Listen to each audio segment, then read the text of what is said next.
لاہور کے علاقے کاہنہ میں چھت گرنے سے جاں بحق ہونے والے 11 بچوں اور بچیوں کو آہوں اور سسکیوں میں مٹی کے سپرد کر دیا گیا۔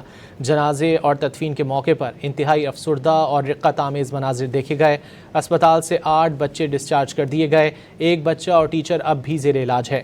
پولیس نے مقدمہ درج کر لیا ہے جس میں غفلت اور لاپرواہی کو حادثے کا سبب قرار دیا گیا۔ کیس میں مالک سمیت 5 افراد زیر حراست ہیں۔ لاہور کے علاقے کاہنہ میں اندھوناک حادثے کے دوسرے روز بھی علاقے کی فضا سوگوار ہے۔ گزشتہ روز ٹیوشن سینٹر کی چھت گرنے سے جاں بحق 14 بچوں میں سے کئی کی نماز جنازہ ادا کر دی گئی۔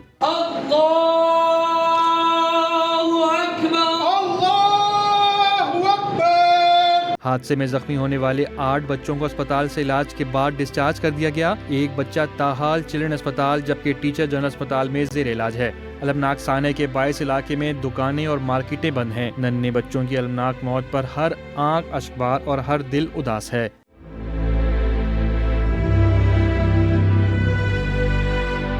ادھر پولیس نے واقعے کا مقدمہ درج کر لیا۔ FIR میں کہا گیا کہ کمزور چھت کے نیچے ٹیوشن سینٹر بنایا گیا تھا۔ مرمت کے دوران وزن پڑنے سے چھت نیچے گر گئی۔ قیمتی جانوں کا ضیاع غفلت اور لاپرواہی سے کام کرنے کے باعث ہوا۔ واقعے میں مکان مالک سمیت 5 افراد زیر حراست ہیں۔